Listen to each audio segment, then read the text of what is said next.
Në këtë moment, ndërsa ju dëgjoni këto fjalë, diçka e çuditshme po ndodh në galaktikën tonë. Diçka që shkencëtarët nuk e kanë parë kurrë më parë. Në janar të vitit 2026, teleskopët tanë më të fuqishëm regjistruan një anomali që i bëri astronomët të ngrinin në këmbë. Yje masiv. Disa prej tyre 10 herë më të mëdhenj se dielli ynë, po vdesin me një shpejtësi që sfidoi çdo parashikim shkencor. Jo një yll, jo 10, por qindra prej tyre në rajone specifike të galaktikës po shpërthejnë në supernova me një ritëm 3 herë më të shpejt se ajo që modelet tona matematikore sugjeronin. Dhe askush nuk e di pse. Doktori Elena Vos, astrofizikan në Observatorin Evropian Jugor në Kili, ishte ndër të parët që vuri re këtë model. Ishte një mëngjes i zakonshëm shkurti kur ajo po analizonte të dhënat nga teleskopi VLT, Very Large Telescope. Ajo po shqyrtonte një rajon në krahun Sagittarius të galaktikës sonë, rreth 28.000 vite drite lart nga ne. Atje, në një hapësirë që zakonisht prodhonte rreth 5 supernova në vit, ajo numëroi 16 shpërthime vetëm në 3 muajt e fundit. Fillimisht mendoi se ishte gabim në të dhëna, por kur kolegët e saj në observatorin Keck në Hawaii dhe teleskopi hapësinor James Webb konfirmuan të njëjtat shifra, diçka e ftohtë kaloi nëpër laboratorin e saj. Imagjinoni një qytet ku njerëzit zakonisht jetojnë 80 vjet. Papritur, pa asnjë shpjegim, njerëzit fillojnë të vdesin në moshën 25. Jo nga sëmundje, jo nga aksidente. Thjesht, trupi i tyre ndalon së funksionuari 3 herë më shpejt se normalja. Kjo është ajo që po ndodh me yjet në galaktikën tonë. Dhe nëse kjo tingëllon shqetësuese, është sepse është. Sepse yjet nuk vdesin rastësisht. Ata ndjekin ligje fizike të sakta, ekuacione që kemi testuar për më shumë se 1 shekull. Kur këto ligje thyhen, kur natyra fillon të sillet ndryshe nga ajo që parashikojmë, kjo do të thotë vetëm një gjë. Ka diçka që ne nuk e dim. Diçka të madhe. Por para se të zhytemi në teoritë që po mbajnë shkencëtarët zgjuar natën, le të kuptojmë se çfarë do të thotë vërtet vdekja e një illi. Sepse kjo nuk është thjesht një dritë që fiket në qiell. Është një nga ngjarjet më të dhunshme dhe më spektakolare në univers. Një il si dielli ynë do të jetojë rreth 10 miliard vjet, por yjet masiv, ata që janë 10, 20, 30 herë më të mëdhenj, jetojnë vetëm disa milion vjet. Pse? Sepse sa më i madh illi, aq më shpejt ai djeg karburantin e tij bërthamor. Është si një makinë luksoze që konsumon benzin me galona në minutë, e fuqishme, por e shkurtër. Kur një il masiv mbaron hidrogenit në bërthamën e tij, ai fillon të djeg helium, pastaj karbon, pastaj neon, oksigjen, silikon. Çdo fazë zgjat më pak se e mëparshmja. Faza finale, djegja e silicionit në hekur, zgjat vetëm disa ditë. Dhe pastaj ndodh diçka dramatike. Hekuri nuk mund të digjet më tej. Është elementi më i qëndrueshëm në univers. Kur bërthama e illit bëhet hekur, nuk ka më energji për të mbajtur shtypjen e jashtme që lufton kundër gravitetit. Dhe në atë moment, ylli kolapson. Jo ngadalë, jo gradualisht, por në më pak se 1 sekond. Imagjinoni një objekt me mallësinë e tokës që kolapson në një sferë me diametër 20 kilometra në kohën që ju duhet për të thënë fjalën tani. Kjo është shpejtësia e kolapsit. Dhe kur bërthama godet atë densitet të pabesueshëm, ajo kthehet mbrapsht, ajo pushon, dhe gjithë ajo energji, gjithë ajo masë që po binte me shpejtësi afër shpejtësisë së dritës, godet një mur të papërshkueshëm. Rezultati është një valë goditëse që shpërthen përmes shtresave të jashtme të illit me një forcë që lëshon më shumë energji në disa sekonda se sa dielli ynë do të prodhojë në gjithë jetën e tij 10 miliard vjeçare. Kjo është supernova. Por këtu është pjesa që po i bën shkencëtarët të shqetësuar.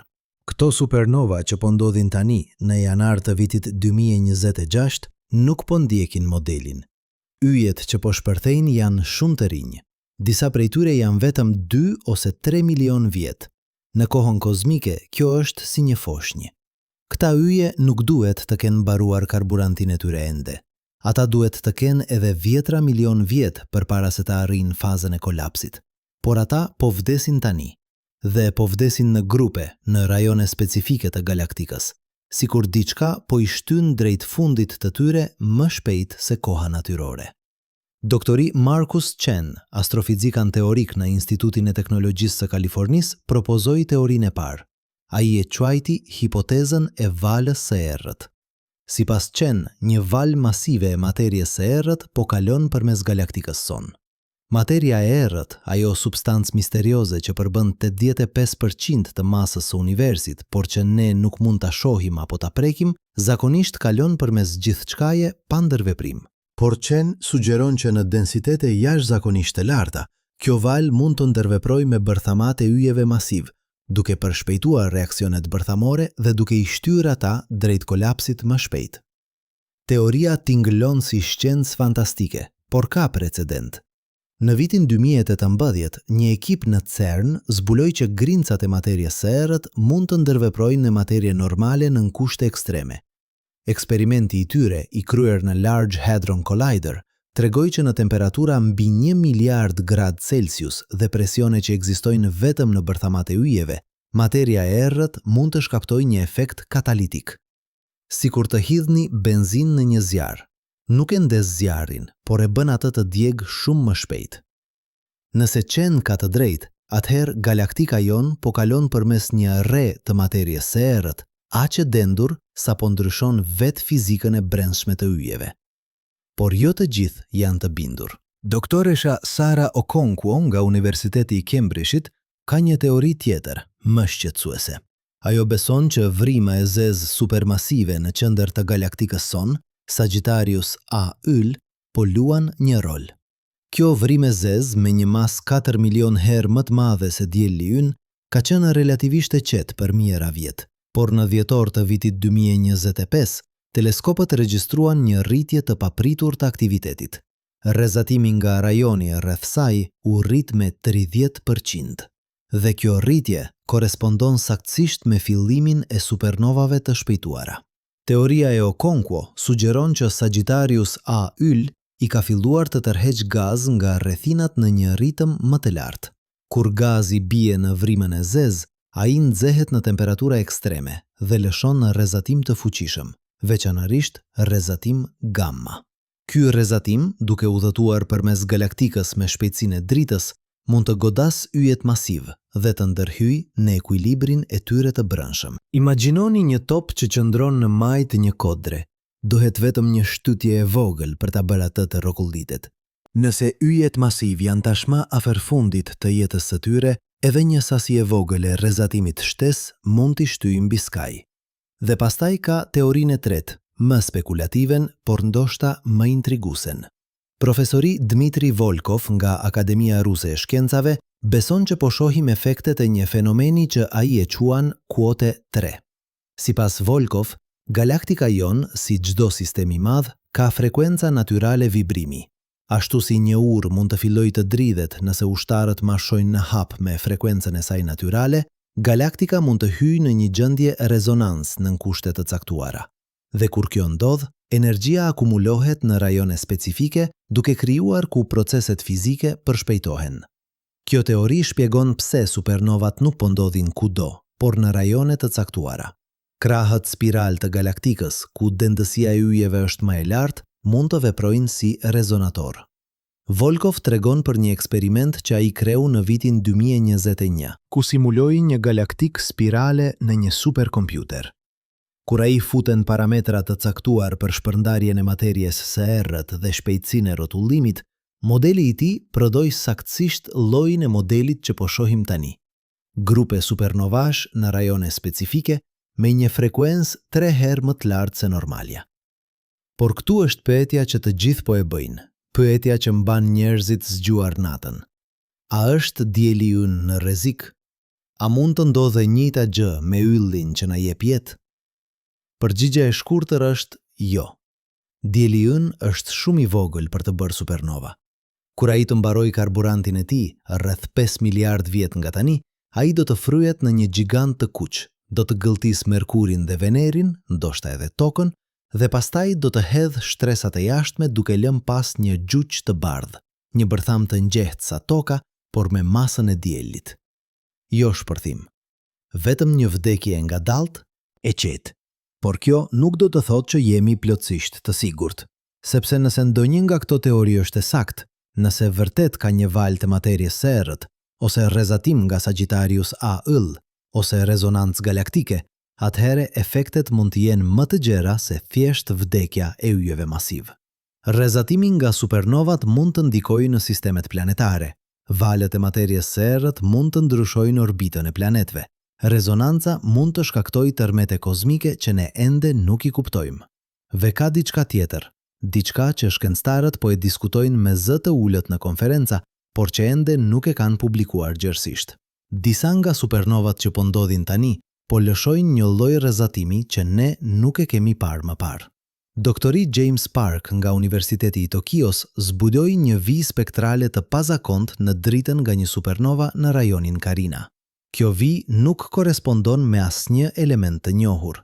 Nuk është hidrogjeni, nuk është heliumi, nuk është asnjë nga 118 elementet në tabelën periodike. Është diçka tjetër. Diçka që ne nuk e kemi parë kurrë më parë në natyrë. Park e quan këtë quote 5.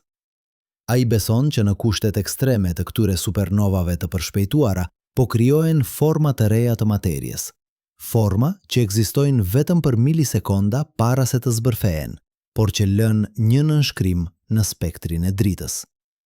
Nëse kjo është e vërtet, atëherë ne nuk po shohim thjesht yje që vdesin më shpejt, po shohim një transformim fundamental të fizikës në rajone të caktuara të galaktikës. Po shohim natyra duke shkruar rregulla të reja. Le të kthehemi për një moment në atë që kjo do të thotë në shkallë njerëzore. Galaktika jon, rruga e qumështit, është shtëpia jon kozmike. Ajo përmban rreth 200 miliard yje, miliarda planet dhe ndoshta, diku atje jashtë, forma të tjera jete. Ne kemi menduar gjithmonë për të si një vend të qëndrueshëm, një strukturë që ndryshon vetëm në shkallë kohore miliarda vjetëse. Por ajo që po ndodh tani na tregon se galaktika është shumë më dinamike, shumë më e paparashikueshme se sa mendonim. Ajo është një organizëm i gjallë, që frymëmarr, që ndryshon, që mund të kalojë përmes fazave që ne nuk i kuptojmë ende. Në shkurt të vitit 2026, Agjencia Hapësinore Evropiane lancoi një mision emergjent, një satelit i quajtur Sentinel-G, i dizajnuar posaçërisht për të monitoruar këto supernova të pazakonta. Ai mbart instrumente që mund të detektojnë rrezatim gamma, rrezatim X dhe madje valë gravitacionale nga shpërthimet. Mision është të krijojë një hartë tridimensionale të rajoneve të prekura, të matë shpejtësinë e përhapjes së fenomenit dhe të kërkojë për çdo model që mund të na ndihmojë të parashikojmë se çfarë do të ndodhë më pas. Doktoresha Vos, gruaja që zbuloi për herë të parë anomalinë, është tani pjesë e ekipit të Sentinel-G. Në një intervistë dhënë në Mars, ajo tha diçka që më ka mbetur në mendje. Ka një ironi të hidhur në gjithë këtë. Ne kemi kaluar shekuj duke studiuar yjet, duke mësuar ligjet që i qeverisin ata, duke ndërtuar teleskop gjithmonë më të fuqishëm për të parë më thellë në univers. Dhe tani, kur mendojmë se i kemi kuptuar, natyra na hedh një kurvë. Ajo na tregon që ka shtresa të realitetit që ne ende nuk i kemi prekur. Fenomene që ndodhin në shkallë aq të mëdha, sa instrumentet tona më të sofistikuara mezi i kapin. Është si ti jesh një fëmijë që sapo ka mësuar të lexojë dhe që papritur zbulon që ka gjuhë të tjera, alfabete të tjera, mënyra krejtësisht të reja të menduarit që ai nuk i kishte imagjinuar kurrë. Por ndoshta kjo është pikrisht ajo që e bën shkencën kaq të bukur. Jo përgjigjet, por pyetjet. Jo siguria, por misteri. Sepse çdo herë që mendojmë se e kemi kuptuar universin, ai na kujton se jemi ende fijestar. Dhe ndoshta, në fund të fundit, kjo është mësimi më i madh që i jetë po na japin tani. Jo se ata po vdesin më shpejt, por se ne kemi ende aq shumë për të mësuar. Në qendër të galaktikës son, në një distancë 26.000 vite drite nga ne, Sagittarius A yll vazhdon të rrotullohet. Ajo ka qenë atje për miliarda vjet, duke gëlltitur yje dhe gaz, duke rritur masën e saj ngadalë por pa pushim. Dhe tani, për arsye që ne ende nuk i kuptojmë plotësisht, ajo mund të jetë duke luajtur një rol në këtë dramë kozmike. Ajo mund të jetë duke dërguar valë energjie përmes krave spiral të galaktikës, duke ndezur yje si shkrepse në një zinxhir të gjatë. Ose ndoshta nuk është vrima e zezë fare. Ndoshta është materia e errët, ajo prezencë fantazm që mbush hapësirën, por që ne nuk mund ta shohim. Ndoshta një re masive e saj po kalon përmes galaktikës son, duke ndryshur rregullat e lojës për çdo yll që prek. Ose ndoshta është diçka krejtësisht tjetër, diçka që ne ende nuk e kemi konceptuar, një forcë ose fenomen që ekziston jashtë kufive të fizikës son aktuale. Ajo që e dim me siguri është kjo. Në janar të vitit 2026, diçka ndryshoi. Galaktika jon, shtëpia jon kozmike, filloi të sillet në një mënyrë që ne nuk e kishim parë kurrë më parë. Dhe tani, ndërsa shkencëtarët në të gjithë botën po punojnë ditë e natë për të kuptuar pse, ne të gjithë po mësojmë një mësim të rëndësishëm. Universi nuk është një vend statik. Ai është i gjallë, në ndryshim të vazhdueshëm, plot me surpriza që sfidojnë çdo gjë që menduam se e dinim. Dhe kjo, në një mënyrë të çuditshme, është lajmi i mirë, sepse do të thotë që ka ende mrekulli për të zbuluar. Ka ende mistere për të zgjidhur. Ka ende pyetje që do të mbajnë gjeneratat e ardhshme të shkencëtarëve zgjuar natën, duke kërkuar përgjigje në dritën e yjeve që vdesin. Por çfarë po ndodh vërtet atje jashtë? Çfarë force po vepron në shkallë aq masive, sa po ndryshon vetë ciklet jetësore të yjeve? Dhe më e rëndësishmja, a ka një mënyrë për ne të parashikojmë se çfarë do të ndodhë më pas? Për të kuptuar vërtet se çfarë po ndodh në galaktikën tonë, duhet të zhytemi më thellë në secilën nga këto 3 teori, sepse çdo njëra prej tyre nuk është thjesht një supozim i rastësishëm. Çdo njëra bazohet në dekada kërkimi, në eksperimente të sofistikuara dhe në vëzhgjime që kanë ndryshuar mënyrën se si e kuptojmë universin. Le të fillojmë me teorinë më të çuditshme, por ndoshta më premtuese. Hipotezën e valës së errët të Dr. Chen. Materia e errët është një nga misteret më të mëdha të fizikës moderne. Ne e dim që ekziston sepse shohim efektet e saj gravitacionale. Galaktikat rrotullohen shumë shpejt për të qenë të mbajtura së bashku vetëm nga materia që mund ta shohim. Tufa galaktikash lëvizin në mënyra që kanë kuptim vetëm nëse ka 5 herë më shumë masë atje se sa ajo që mund ta detektojmë me teleskopët tanë. Por çfarë është kjo masë e padukshme? Për më shumë se 90 vjet, kjo pyetje ka munduar fizikanët. Doktori Chen ka kaluar 20 vjet duke studiuar modelet e shpërndarjes së materies së errët. Puna e tij në Institutin e Teknologjisë së Kalifornisë ka prodhuar disa nga simulimet më të detajuara të ndonjëhershme të strukturës së galaktikës. Dhe ajo që ai ka zbuduar është shqetësuese. Materia e errët nuk është e shpërndarë njëtrajtësisht. Ajo formon filamente, rjete, struktura që shtrihen përmes hapësirës si një rjet kozmike, dhe këto struktura nuk janë statike. Ato lvizin, rjedhin, ndryshojnë formë në shkallë kohore miliona vjetëse. Imagjinoni oqeanin. Nga sipërfaqja, ai duket relativisht i qetë, por në ujë ka rrymë të fuqishme që lvizin masa të mëdha uji përmes mijëra kilometrave. Këto rrymë ndikojnë në klimën, në jetën detare, në gjithçka që ndodh në oqean. Sipas Chen, materia e errët vepron në mënyrë të ngjashme. K_quote_7_7_ të materies së errët që rrjedhin përmes galaktikës dhe her pas here këto rrymë bëhen aq të densa sa fillojnë të ndërveprojnë me materie normale në mënyra që zakonisht nuk ndodhin. Në laboratorin e tij në Pasadena, Chen më tregoi një simulim që ai ka përsosur për vite. Në ekranin e kompjuterit, galaktika jon shfaqet si një spirale e bukur e dritës, por kur ai aktivizon shtresën e materies së errët, pamja ndryshon dramatikisht. Ajo që duket si hapësirë bosh midis syjeve, në të vërtet është plot me filamente të padukshme.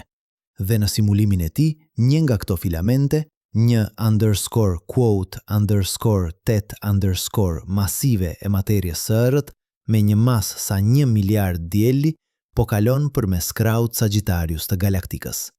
Quote 9, tha Chen, duke treguar një rajon në ekran ku dendësia e materies së errët ishte jashtëzakonisht e lartë. Por si mund të ndodhë kjo?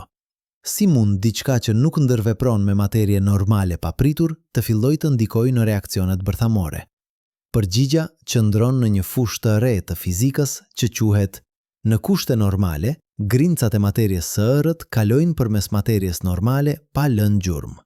Çdo sekond, miliarda grimca të materjes së errët kalojnë përmes trupit tuaj, përmes tokës, përmes diellit, pa prekur asnjë atom. Por në kushte ekstreme, në temperatura mbi 1 miliard grad dhe presione që ekzistojnë vetëm në bërthamat e yjeve, fizika ndryshon. Eksperimentet në CERN, Organizatën Evropiane për Kërkime Bërthamore, kanë treguar që në energji shumë të larta, grimcat e materjes së errët mund të ndërveprojnë me kuarket, grimcat themelore që formojnë protonët dhe neutronët. Kjo ndërveprim është zakonisht e dobët. Por në një bërtham ylli, ku ka miliarda mbi miliarda grimca duke ndërvepruar çdo sekond, edhe një efekt i vogël mund të akumulohet. Është si efekti i fluturit. Një flutur që rrah krahët në Brazil mund, në teori, të shkaktojë një tornado në Texas. Jo sepse flutura është e fuqishme, por sepse sistemi është aq kompleks sa edhe ndryshimet më të vogla mund të amplifikohen. Chen më tregoi për një eksperiment që ai dhe ekipi i tij kryen në vitin 2024. Ata përdorën Large Hadron Collider për të simuluar kushtet në bërthamën e një ylli masiv. Duke përplasur atomet të arit me energji të jashtëzakonshme, ata krijuan për një fraksion të vogël të sekondës një kuote 22, një gjendje e materjes që ekzistoi vetëm në mikrosekondët e para pas Big Bangut. Dhe në atë plazmë, ata detektuan diçka të pazakont. Një rritje të shkallës së reaksioneve bërthamore, kur dendësia e grimcave të materjes së errët simuluara ishte e lartë, shpjegoi Chen. Por kjo teori ka një problem. Nëse materia e errët është përgjegjëse, atëherë pse po ndodh vetëm tani? Pse nuk e kemi parë këtë fenomen më parë? Chen ka një përgjigje për këtë. Sipas tij, valët e materjes së errët janë jashtëzakonisht të rralla. Ato ndodhin vetëm një herë në çdo disa qindra milion vjet. Galaktika jon ka kaluar përmes valëve të tilla më parë, por jo që kur njerëzimi ka pasur teleskop për t'i vëzhguar. Ne jemi thjesht me fat, ose me fat të keq, që të jetojmë në një kohë kur një nga këto ngjarje të rralla po ndodh. Mendoni për të si një komet, tha Chen. Kometa Halley vjen çdo 76 vjet. Nëse do t'jetonit vetëm 50 vjet, mund të mos e shihnit kurrë, por kjo nuk do thotë që ajo nuk ekziston. Thjesht, cikli i saj është më i gjatë se jeta juaj. E njëjta gjë me valët e materjes së errët. Cikli i tyre është aq i gjatë sa qytetërimi ynë është shumë i ri për t'i parë, më shumë se një. Tani le të kthehemi te teoria e dytë, ajo e Dr. Okonkwo, hipoteza e vrimës së zezë. Sagittarius A, ëndërprekës, vrima e zezë supermasive në qendër të galaktikës son, është një objekt i jashtëzakonshëm. Me një masë 4.300.000 herë më të madhe se dielli ynë, ajo është një nga objektet më masive në galaktikën. Por për shumicën e kohës, ajo është relativisht e qetë. Ndryshe nga disa vrimave të zeza supermasive në galaktika të tjera që gëlltisin masa të mëdha gazi dhe lëshojnë rrezatim të fuqishëm, Sagittarius A Ili ka qenë në një gjendje urie për mijëra vjet. Por në dhjetor të vitit 2025, diçka ndryshoi. Teleskopi hapësinor Chandra, që monitoron në rrezatimin X, regjistroi një rritje të papritur të aktivitetit. Rrezatimi nga rajoni rreth Sagittarius A Il u rrit me 32% në vetëm 2 javë. Kjo ishte rritja më e madhe që ishte vëzhguar ndonjëherë në historinë e vëzhgimeve tona. Dhe ajo që e bëri këtë edhe më interesante ishte se rritja nuk ishte e rastësishme. Ajo ndoqi një model specifik, sikur vrima e zezë po zgjohej nga një gjumë i gjatë. Doktoresha Okonkwo, që ka studiuar Sagittarius A Il për më shumë se 15 vjet, ishte ndër të parët që lidhi këtë rritje të aktivitetit me supernovat e përshpejtuara. Koha ishte shumë e saktë për të qenë rastësi, më tha ajo në një intervistë përmes videokonferencës nga Cambridge. Rritja e rrezatimit filloi në dhjetor. Supernovat e para e pazakont u vëzhguan në janar. Duke pasur parasysh që rrezatimi udhëton me shpejtësinë e dritës dhe që yjet në fjalë janë rreth 28.000 vite drite larg nga qendra, koha përputhet pothuajse perfekt. Por si mund rrezatimi nga një vrim e zezë edhe një aq masive sa Sagittarius A-Il të ndikojë në yje që janë mijëra vite drite larg? Përgjigja qëndron në natyrën e rrezatimit gamma. Kur materia bie në një vrim të zezë, ajo nuk zhduket thjesht. Ajo formon një disk rrotullues rreth vrimës, të quajtur disk akrecion. Në këtë disk, materia nxehet në temperatura të pabesueshme, shpesh mbi 1.000.000 gradë Celsius. Në këto temperatura, ajo lëshon rrezatim në të gjitha frekuencat, por veçanërisht rrezatim gamma, forma më energjike e dritës. Rrezatimi gamma është i veçantë sepse mund të depërtojë përmes pothuajse çdo gjëje. Ndërsa drita e dukshme blokohet nga pluhuri kozmik dhe rrezatimi X absorbohet nga gazi, rrezatimi gamma kalon përmes gjithçkaje. Kur një shpërthim i rrezatimit gamma godet një yll, ai mund të depërtojë thellë në shtresat e jashtme, duke ndikuar në ekuilibrin e temperaturës dhe presionit. Për një yll që është tashmë afër fundit të jetës së tij, kjo mund të jetë shtytja që i duhet për të kaluar mbi skaj. Okonkwo më tregoi për një model kompjuterik që ajo dhe ekipi i saj kanë zhvilluar. Ata simuluan një yll masiv, rreth 20 herë më i madh se dielli, në fazën finale të jetës së tij. Në kushte normale, ky yll do të kishte edhe rreth 500.000 vjet përpara se të bënte supernova. Por kur ata futen një shpërthim të rrezatimit gamma nga Sagittarius A-illi, modeli ndryshoi dramatikisht. Rrezatimi depërtoi në shtresat e jashtme të illit, duke rritur temperaturën me disa milion gradë. Kjo rritje e temperaturës shkaktoi një reakcion zinxhir. Shtresat e jashtme u zgjeruan, duke ulur presionin në bërtham.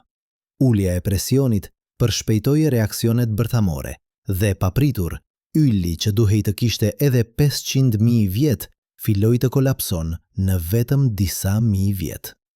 Është si të shtypësh pedalin e gazit në një makinë që tashmë po shkon shpejt, shpjegoi Okonkwo.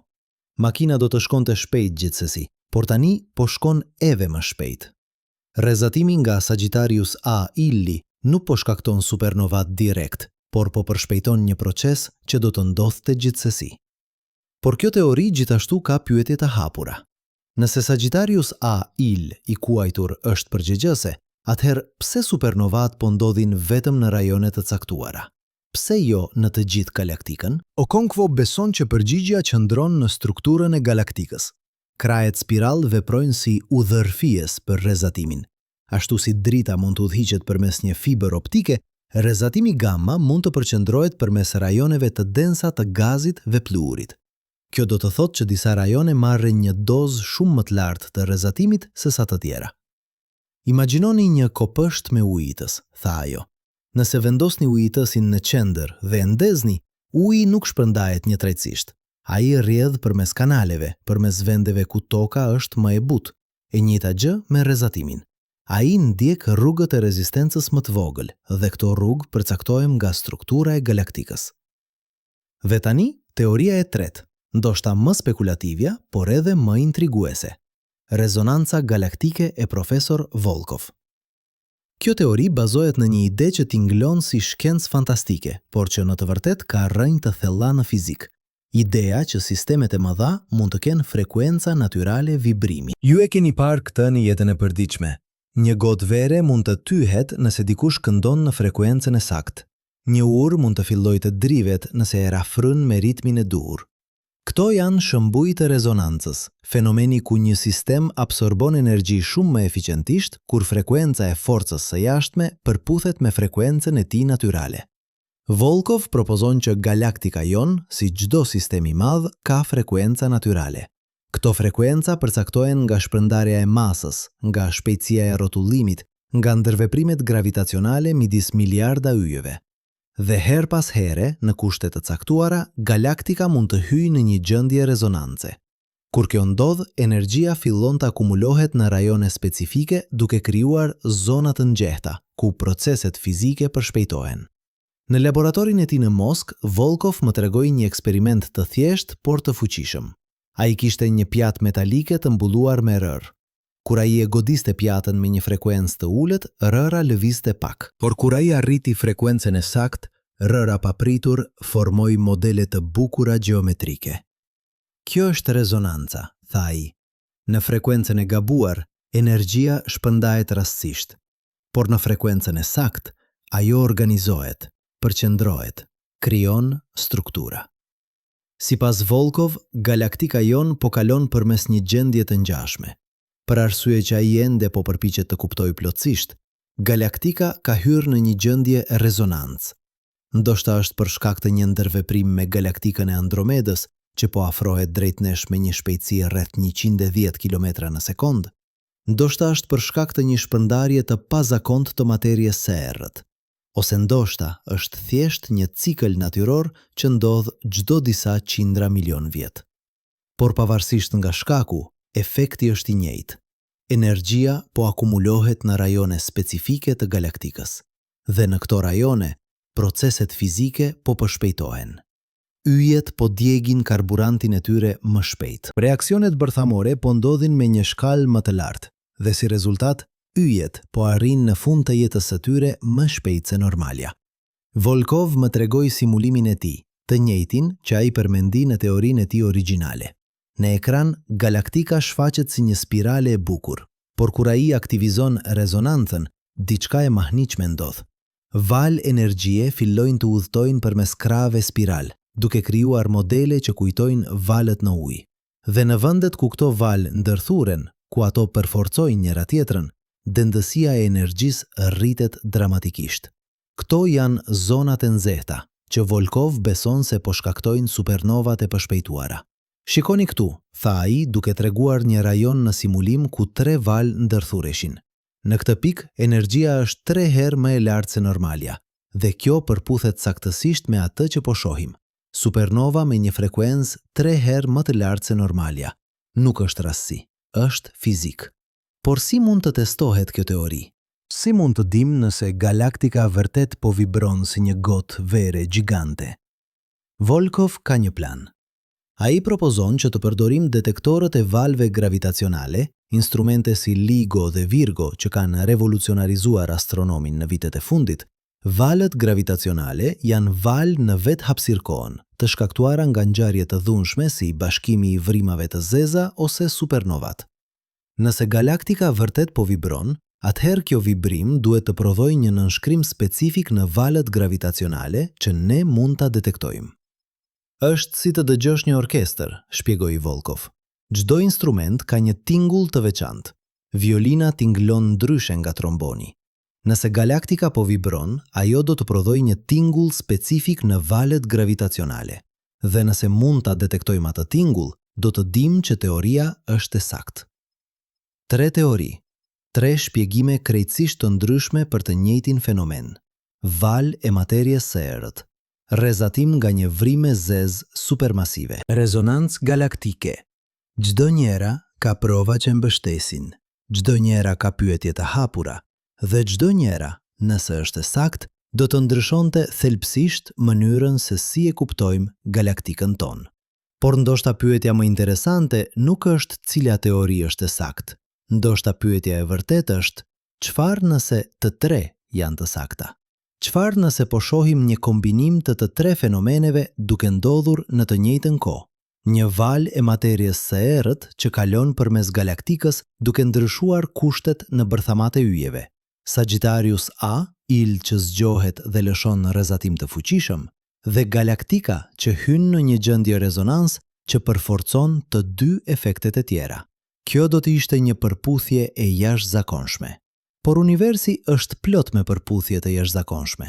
Jeta në tokë ekziston për shkak të një sërë përputhjesh. Distanca e saktë nga dielli, prania e ujit, një atmosferë që na mbron nga rrezatimi. Nëse të gjitha këto kushte nuk do të ishim plotësuar, ne nuk do të ishim këtu për të diskutuar për to. Ndoshta e njëjta gjë po ndodh tani në shkallë galaktike. 3 fenomene të rralla po ndodhin në të njëjtën kohë, duke krijuar një ngjarje që ndodh vetëm një herë në çdo miliard vjet. Dhe nëse kjo është e vërtetë, atëherë ne jemi dëshmitar të një momenti historik në jetën e galaktikës sonë. Një moment që do të studioj për shekuj. Një moment që do të ndryshoj mënyrën se si e kuptojmë vendin tonë në univers. Por çfarë do të thotë kjo për ne, për njerëzimin, për planetin ton të vogël që rrotullohet rreth një yli të zakonshëm në periferi të galaktikës. A jemi në rrezik? A duhet të shqetësohemi?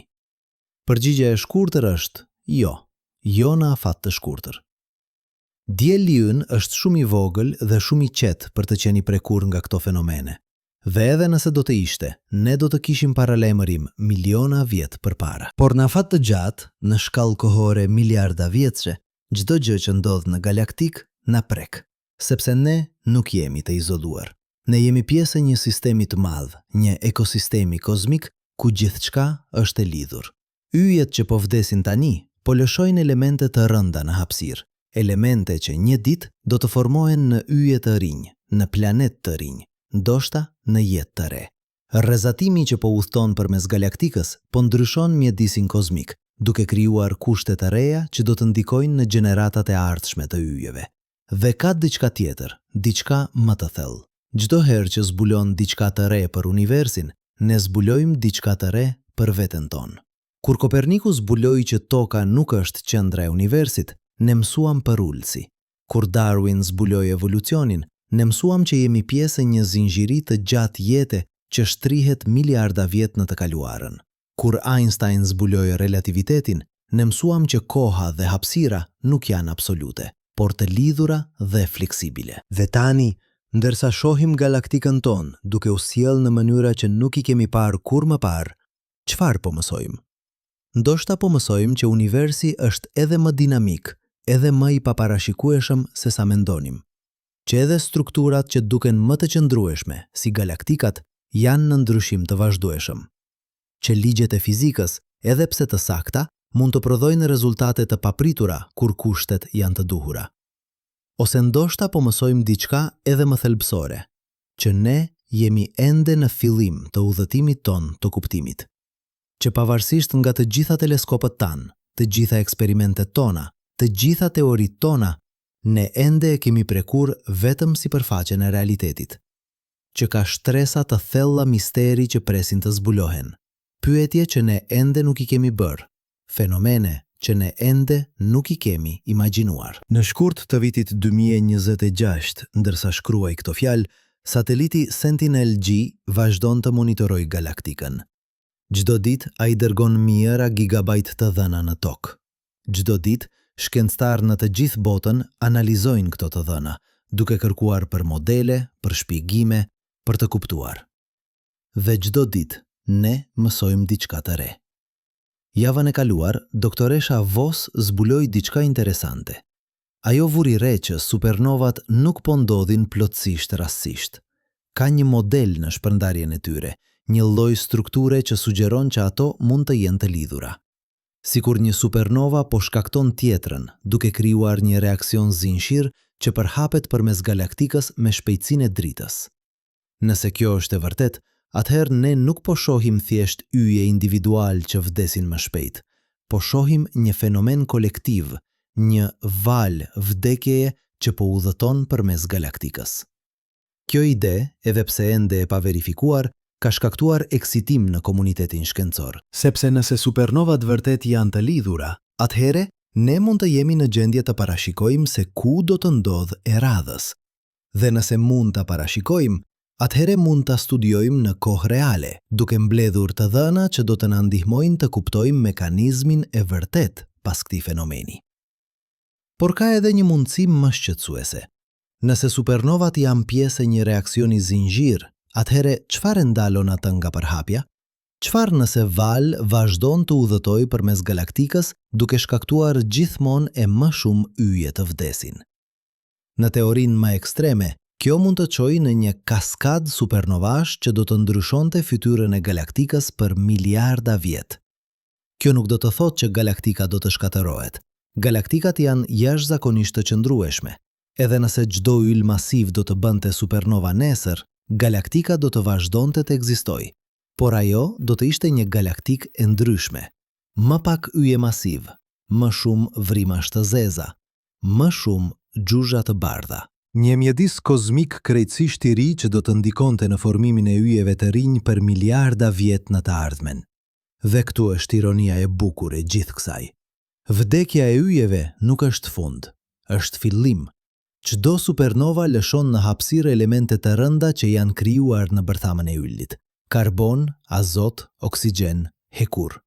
Këto elemente përhapen përmes galaktikës duke u përzierë me gaz dhe pluhur, dhe me kalimin e kohës, ato kondensojnë për të formuar yje të rinj, planet të rinj.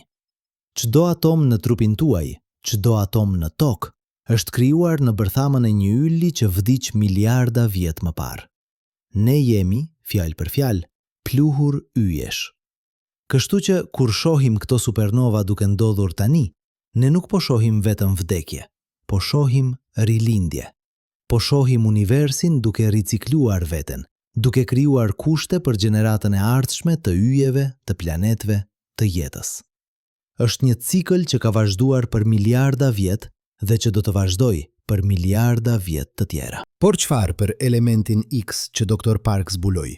Atë vijë spektrale misterioze që nuk korespondon me asnjë element të njohur. Kjo mbetet një nga misteret më të mëdha. Park dhe ekipi i tij kanë analizuar të dhënat për muaj, duke krahasuar me çdo element të mundshëm, çdo kombinim të mundshëm, por asgjë nuk përputhet. Është sikur këto supernova po krijojnë diçka krejtësisht të re, një formë materie që nuk ekziston në kushte normale. Një teori është që në kushtet ekstreme të këtyre supernovave të përshpejtuara, po krijohen izotop të paqëndrueshëm që zakonisht nuk mund të formohen.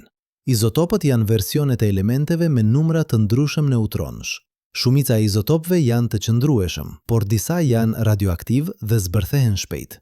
Në një supernova normale, këta izotop radioaktiv krijohen dhe zbërthehen aq shpejt sa ne mezi i detektojmë. Por në këto supernova të përshpejtuara, kushtet mund të jenë aq të ndryshme sa izotop që zakonisht jetojnë vetëm milisekonda, mund të jetojnë mjaft gjatë për tu detektuar. Nëse kjo është e vërtet, atëherë ne po shohim një laborator natyror që prodhon forma materie që ne nuk mund t'i krijojmë në tokë. Edhe përshpejtuesit tanë më të fuqishëm të grincave nuk mund të riprodhojnë kushtet që ekzistojnë në një supernova.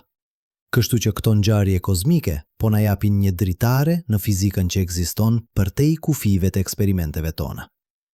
Park planifikon të përdor teleskopët e rinj që do të lancohen në vitet e ardhshme për të studiuar këto vijë spektrale në detaje edhe më të mëdha.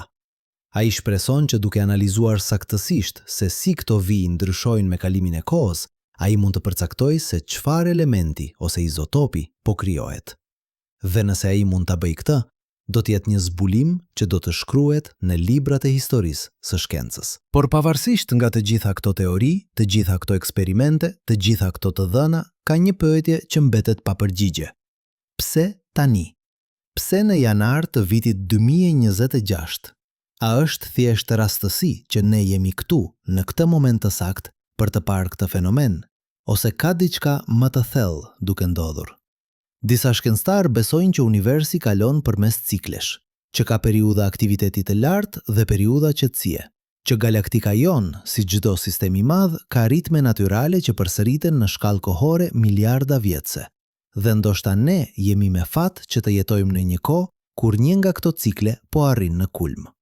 Të tjerë besojnë që nuk ka asgjë të veçantë për këtë moment, që fenomene si ky ndodhin vazhdimisht në univers, por ne thjesht nuk i kemi pasur mjetet për t'i vëzguar deri tani, që teleskopët tanë modern, satelitët tanë, detektorët tanë, po na lejojnë të shohim gjëra që gjeneratat e mëparshme nuk mund t'i shihnin. Që universi ka qenë gjithmonë kaq dinamik, kaq i paparashikueshëm, por ne sapo po fillojmë ta kuptojmë.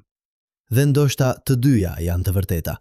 Ndoshta ne jemi me fat që të jetojmë në një kohë kur po ndodh diçka e pazakontë, dhe gjithashtu me fat që kemi teknologjinë për ta vëzguar.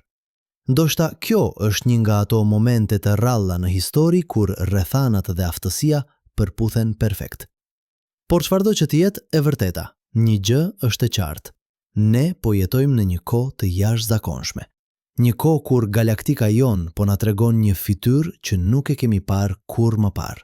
Një kohë kur pyetjet që po bëjmë po na çojnë në territore të panjohura të fizikës dhe astronomisë. Një kohë kur çdo zbulim i ri po na kujton se sa pak e dim dhe sa shumë ka për të mësuar. Në mars të vitit 2026, diçka e pazakontë ndodhi në observatorin Paranal në Kili. Ishte ora 3 të mëngjesit dhe doktoresha Elena Vos po shqyrtonte të dhënat e fundit nga Sentinel-G, kur ekrani i saj papritur u mbush me alarme. Në një interval kohor prej vetëm 6 orësh, teleskopi kishte regjistruar 23 supernova të reja. Jo në rajone të ndryshme të galaktikës, por në një korridor të ngushtë, një rrugë që shtrihet përmes krahut Sagittarius, sikur dikush po vizatonte një vijë të drejtë përmes qiellit. Ajo thirrri menjëherë kolegët e saj. Brenda një ore, ekipe në 5 kontinente po konfirmonin të njëjtat të dhëna. Dhe atëherë, dikush vuri re diçka që i bëri të gjithë të heshnin. Supernovat nuk po ndodhnin rastësisht përgjatë kësaj vije. Ato po ndodhnin në një sekuencë. E para kishte ndodhur në skajin më të largët të korridorit, rreth 32.000 vite drite larg. E dyta ishte pak më afër. E treta edhe më afër. Sikur një val po udhëtonte përmes galaktikës me një shpejtësi të saktë, duke shkaktuar yje të shpërthejnë njëri pas tjetrit si zjarfikës në një zinjshir domino kozmik. Por këtu është pjesa që i bëri shkencëtarët të ngrinin në këmbë. Shpejtësia e kësaj vale nuk ishte e rastësishme. Kur ata llogaritën kohën midis supernovave dhe distancën midis tyre, ata zbuluan që val po udhëtonte me saktësisht shpejtësinë e dritës, jo më shpejt, jo më ngadalë, por saktësisht 188.000 kilometra në sekond, shpejtësia absolute e universit, kufiri që asgjë me mas nuk mund ta kalojë. Kjo zbulim ndryshoi gjithçka, sepse nëse val po udhëton me shpejtësinë e dritës, atëherë ajo nuk mund të jetë materie. Materia e errët, edhe në densitetet e larta, nuk mund të udhëtojë me shpejtësinë e dritës. Ajo ka mas, edhe nëse ne nuk mund ta detektojmë direkt. Dhe çdo gjë me mas është e kufizuar nga ligjet e relativitetit të Einstein. Kjo do të thotë që teoria e Dr. Chen, hipoteza e valës së errët, papritur u bë më pak e mundshme. Jo e pamundur, por më pak e mundshme. Doktoresha Okonkwo nga ana tjetër pa këtë si konfirmim të teorisë së saj. Rrezatimi udhëton me shpejtësinë e dritës, tha ajo në një konferencë për shtyp të organizuar me nxitim. Nëse po shohim një val që udhëton me saktësisht atë shpejtësi, atëhere ajo duhet të jetë rrezatim. Dhe burimi më i mundshëm i një rrezatimi aq të fuqishëm sa mund të shkaktojë supernova në distanca mijëra vite drite është Sagittarius A ëll. Por profesor Volkov nuk ishte i bindur. Rrezatimi udhëton me shpejtësinë e dritës, po, pranoi ai. Por edhe valët gravitacionale udhëtojnë me shpejtësinë e dritës. Dhe nëse galaktika vërtet po vibron, nëse ajo po kalon përmes një gjendje rezonanse, atëhere ajo do të prodhojë valë gravitacionale që udhëtojnë përmes hapësirës me saktësisht atë shpejtësi. Ajo që po shohim mund të jetë në shkrimi i kësaj vibrimi. 3 teori, 3 shpjegime. Dhe tani, për herë të parë, një test i qartë që mund t'i dallojë. Sepse edhe pse të 3 fenomenet udhëtojnë me shpejtësinë e dritës, ato lënë në shkrime të ndryshme. Rrezatimi gamma mund të detektohet nga teleskopët tanë të rrezatimit të lartë. Valët gravitacionale mund të detektohen nga instrumente si LIGO dhe Virgo, dhe materia e errët, edhe pse nuk mund ta shohim direkt, lë efekte gravitacionale që mund të maten. Në prill të vitit 2026, 3 ekipe të ndryshme filluan një garë për të qenë të parët që të konfirmojnë teorinë e tyre. Ekipi i Okonkwo në Cambridge fokusoi në të dhënat nga teleskopët e rrezatimit gamma. Ekipi i Volkov në Moskë po analizonte të dhënat nga detektorët e valëve gravitacionale. Dhe ekipi i Chen në Kaliforni po përdorte teleskop të veçantë që mund të detektojnë efektet e dobta gravitacionale të materies së errët. Por ndërsa këto 3 ekipe po garonin, diçka tjetër po ndodhte. Dr. James Park, shkencëtari që kishte zbuluar UQUOTE 95, bëri një zbulim që do të ndryshonte drejtimin e të gjithë kërkimit. Ai kishte kaluar muaj duke analizuar vijën spektrale misterioze, duke krahasuar me çdo element të mundshëm çdo izotop të njohur. Dhe një natë, ndërsa po shqyrtonte të dhënat për të 100-ën herë, ai vuri re diçka që i kishte shpëtuar më parë. Vija spektrale nuk ishte statike. Ajo po ndryshonte me kalimin e kohës, jo rastësisht, por në një model specifik. Çdo ditë, vija po zhvendosej pak drejt frekuencave më të ulta, drejt pjesës së kuqe të spektrit. Kjo zhvendosje, e njohur si kuot 14, zakonisht ndodh kur një objekt po largohet nga ne. Por këtu, zhvendosja ishte shumë më e shpejtë se çdo gjë që Park kishte parë më parë. Kur ai llogariti shpejtësinë e zhvendosjes, ai mbeti pa frymë. Elementi X, çfarëdo që të ishte, po zbërthehej me një shpejtësi të pabesueshme. Gjysma e tij po zhduket çdo 18 vjetor. Kjo është një shkallë zbërthimi miliona herë më e shpejtë se izotopët më radioaktiv që ne njohim. Ishte sikur ky element po ekzistonte në një gjendje të paqëndrueshme aq ekstreme sa fizika jonë normale mezi mund ta shpjegonte. Por këtu është pjesa më interesante. Kur Park llogariti energjinë që lirohej nga ky zbërthim, ai zbuloi që ajo ishte saktësisht e mjaftueshme për të shpjeguar disa nga anomalitë që po shihnin. Nëse çdo supernova po prodhonte sasi të mëdha të këtij elementi X, dhe nëse ky element po zbërthehej aq shpejt, atëherë ai po lëshonte valë energjie që mund të ndikonte në yjet përreth. Ishte si një reakcion zinxhir, ku një supernova jo vetëm që shpërthente, por gjithashtu krijonte kushte që mund të shkaktonin supernova të tjera në afërsi. Park e quajti këtë UQUOTE 4-7. Sipas tij, ajo që po shihnin nuk ishte një shkak i vetëm, por një kombinim i faktorëve që po ushqenin njëri tjetrin. Ndoshta fillimisht kishte qenë një valë e materies së errët, ose një shpërthim rrezatimi nga Sagittarius A-Il, ose një rezonancë galaktike. Por sapo supernovat e para ndodhen, ato filluan të prodhojnë elementin X. Dhe zbërthimi i këtij elementi krijoi kushte që përshpejtuan supernovat e radhës. Dhe kështu, me radhë, duke krijuar një efekt domino që po përhapej përmes galaktikës me shpejtësinë e dritës, kjo teori ishte aq e guximshme, aq e ndryshme nga çdo gjë që ishte propozuar më parë, sa fillimisht u prit me skepticizëm. Por kur Park publikoi të dhënat e tij në maj të vitit 2026, diçka e pazakontë ndodhi. Të tre ekipet e tjera, ato të Chen, Okonkwo dhe Volkov, panë që të dhënat e Park plotësonin teoritë e tyre në vend që t'i kundërshtonin. Chen vuri re që nëse elementi X vërtet po lironte energji aq shpejt, atëherë ai mund të veprojë si një katalizator për ndërveprimet e materies së errët. Materia e errët vet mund të mos ishte mjaft e fuqishme për të shkaktuar supernova, por në prani të këtij elementi të ri, efekti mund të amplifikohej. Ishte si të shtosh benzinë në një zjarr që tashmë po digjet. Okonkwo zbuloi që spektri i elementit X përmbante nënshkrime që sugjeronin se ai ishte krijuar në kushte të rrezatimit ekstrem. Saktësisht, lloji i kushteve që do të ekzistonin nëse rrezatimi nga Sagittarius A-Il po godiste bërthamat e yjeve. Kjo do të thotë që teoria e saj për vrimën e zezë nuk ishte vetëm e saktë, por ishte pjesë thelbësore e procesit. Dhe Volkov zbuloi që modeli i shpërndarjes së elementit X përputhet perfekt me modelet e rezonancës që ai kishte parashikuar. Zonat ku elementi X ishte më i përqendruar ishin saktësisht zonat ku simulimi i tij tregonte që energjia do të akumulohej gjatë një gjendje rezonance galaktike. Për herë të parë, të katër shkencëtarët filluan të bashkëpunonin në vend që të garonin. Në qershor të vitit 2026, ata publikuan një artikull të përbashkët që propozonte një teori të unifikuar. Sipas kësaj teorie, ajo që po ndodhte në galaktik nuk ishte rezultati një shkaku të vetëm, por i një sistemi kompleks ndërveprimesh. Faza e parë kishte filluar rreth 6 muaj më parë, kur galaktika hyri në një gjendje rezonancë. Kjo rezonancë e shkaktuar nga një kombinim faktorësh, duke përfshirë ndërveprimet me galaktikën e Andromedës dhe një shpërndarje të pazakontë të materies së errët, krijoi zona të nxehta në rajone specifike. Në të njëjtën kohë, Sagittarius A, yli kuajshëm, filloi të tregojë aktivitet të shtuar, duke lëshuar rrezatim të fuqishëm që udhëtoi përmes këtyre zonave të nxehta.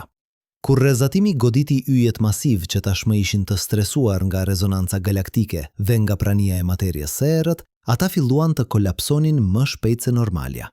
Supernovat e para ndodhen. Dhe këto supernova, duke ndodhur në kushte aq ekstreme, krijuan elementin X, një formë materie që nuk ekziston në kushte normale. Zbërthimi i shpejt i këtij elementi lëshoi valë energjie që përforcuan efektet e rezonancës, të rrezatimit dhe të materies së errët, duke krijuar një reakcion zinxhir që tani po përhapet përmes galaktikës. Ishte një teori elegante, e bukur në kompleksitetin e saj, por ajo gjithashtu ishte shqetësuese, sepse nëse kjo teori ishte e saktë, atëherë reaksioni zinxhir nuk do të ndalonte vetë. Ai do të vazhdonte të përhapet derisa të arrinte kufijtë e zonave të nxehta, ose derisa të mbaronte karburanti, do me thënë, derisa të mos kishte më yje masiv për të shpërthyer. Kur lajmi i kësaj teorie të unifikuar u bë publik, reagimi ishte i përzier. Disa e panë si një shembull të shkëlqyer të bashkëpunimit shkencor, një rast ku shkencëtar me pikpamje të ndryshme kishin gjetur terren të përbashkët. Të tjerë ishin më skeptik, duke argumentuar që teoria ishte shumë komplekse që po përpiqej të shpjegonte shumë gjëra njëherësh. Por pavarësisht nga skepticizmi, teoria kishte një avantazh të madh. Ajo bënte parashikime specifike që mund të testoheshin. Nëse reaksioni zinxhir vërtet po ndodhte, atëherë supernovat e radhës do të ndodhnin në rajone specifike që teoria mund të identifikonte paraprakisht. Dhe nëse këto parashikime rezultonin të sakta, do të ishte prova më e fortë që teoria ishte në rrugën e duhur. Në korrik të vitit 2026, parashikimi i parë u testua. Teoria sugjeronte që supernova e radhës do të ndodhte në një rajon të quajtur Carina Sagittarius, në një distancë rreth 29.500 vite drite nga ne. Dhe jo vetëm kaq, por teoria parashikonte kohën e saktë, brenda një dritareje 7-ditëse që fillonte në datën 15 korrik. Teleskopët në të gjithë botën u drejtuan drejt atij rajoni. Doktoresha Voss dhe ekipi i saj në Kili nuk flimin, duke monitoruar të dhënat çdo orë. Dhe në datën 16 korrik, në orën 10:23 minutat dhe 12 sekonda, ndodhi. Një yll masiv, rreth 25 herë më i madh se dielli, shpërtheu në një supernova, saktësisht ku dhe kur teoria kishte parashikuar. Eksitimi në komunitetin shkencor ishte i prekshëm. Për herë të parë, ata kishin parashikuar një ngjarje kozmike me saktësi të tillë. Ishte si të parashikoje një tërmet, diçka që zakonisht konsiderohet e pamundur. Por këtu, duke kuptuar mekanizmin e vërtet pas fenomenit, ata kishin qenë në gjendje ta bënin. Por me këtë sukses erdhi edhe një realizim shqetësues. Nëse mund të parashikonin supernovat, atëherë mund të parashikonin edhe se sa larg do të përhapet reaksioni zinxhir. Dhe kur ata bën llogarit, rezultati ishte alarmues.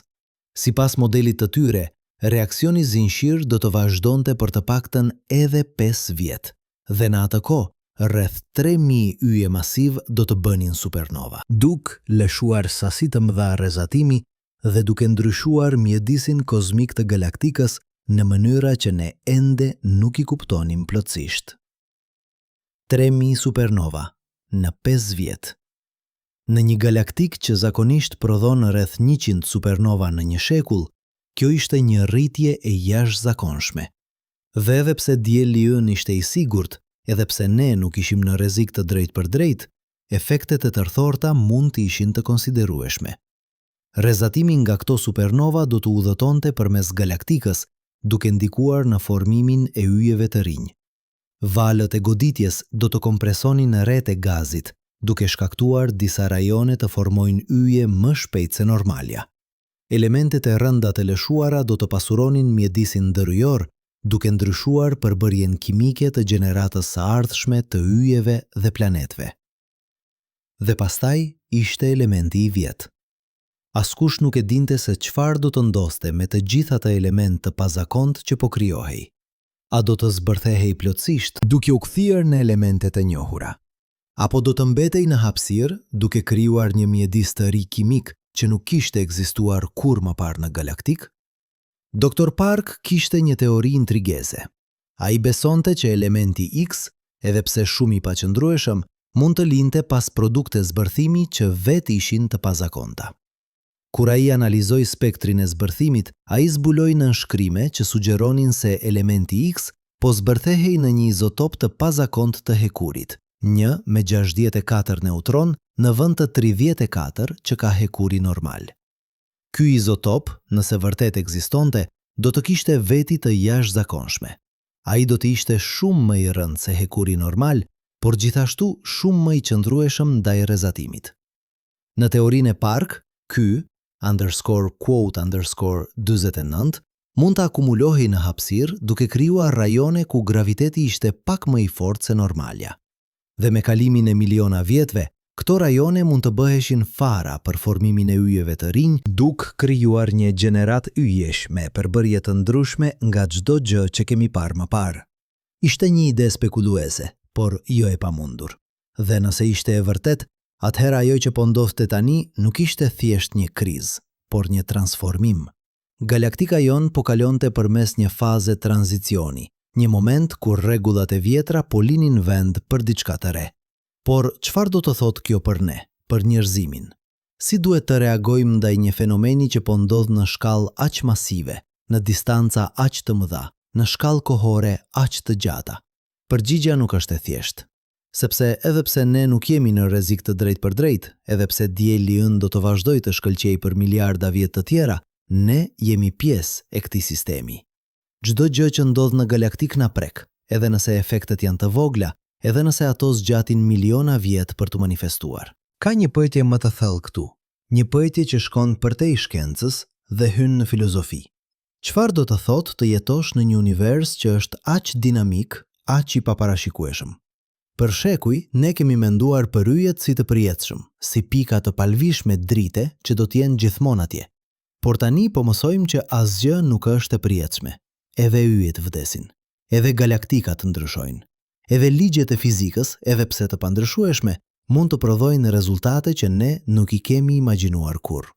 Në gusht të vitit 2026, Agjencia Hapësinore Evropiane lancoi një mision të ri, një sond e quajtur Voyager G, e dizajnuar për të udhëtuar drejt qendrës së galaktikës dhe për të studiuar Sagittarius A/I nga afër. Natyrisht, nga afër është një term relativ. Sonda do të udhëtojë për 100 vjet përpara se të arrijë destinacionin e saj, një distancë rreth 5000 vite drite nga ne. Por edhe nga ajo distancë, ajo do të jetë shumë më afër se çdo instrument tjetër që kemi dërguar ndonjëherë. Misioni i Voyager G është të mbledh të dhëna që nuk mund t'i marrim nga toka, të matë fushën magnetike rreth Sagittarius A/L, të detektoj grimzat që po lëshohen nga disku i akrecionit, të studioj se si rrezatimi po ndërvepron me mjedisin përreth dhe ndoshta, nëse jemi me fat, të zbuloj diçka krejtësisht të re, diçka që ne nuk e kemi konceptuar ende. Por Voyager G është më shumë se një mision shkencor. Është një deklarat që ne, si specie, nuk jemi të kënaqur me të qenë vëzhgues pasiv, që ne duam të kuptojmë, të eksplorojmë, të zbulojmë, që edhe përballë fenomeneve që janë aq të mëdha sa na bëjnë të ndihemi të parëndësishëm, ne nuk dorëzohemi. Ne vazhdojmë të pyesim, të kërkojmë, të shpresojmë. Dhe ka diçka të bukur në këtë.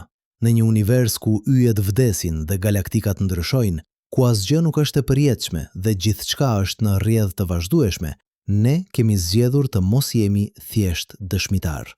Ne kemi zgjedhur të jemi pjesëmarrës. Të studiojmë, të mësojmë, të kontribuojmë në kuptimin kolektiv të njerëzimit për universin. Doktoresha Vos, gruaja që zbuloi për herë të parë anomalin, tani është drejtoresha e programit Sentinel-G. Në një intervistë dhënë në shtator, ajo reflektoi mbi 6 muajt e fundit. Quote: 51, tha ajo. Quote: 52. Fjalët e saj rezonojnë me diçka të thellë, sepse në fundit, çfarë është shkenca, nëse jo një përpjekje për të gjetur lidhjen tonë me universin? Çdo ekuacion që shkruajmë, çdo eksperiment që kryejmë, çdo vëzhgjim që bëjmë, është një përpjekje për të kuptuar vendin tonë në këtë kozmik të madh.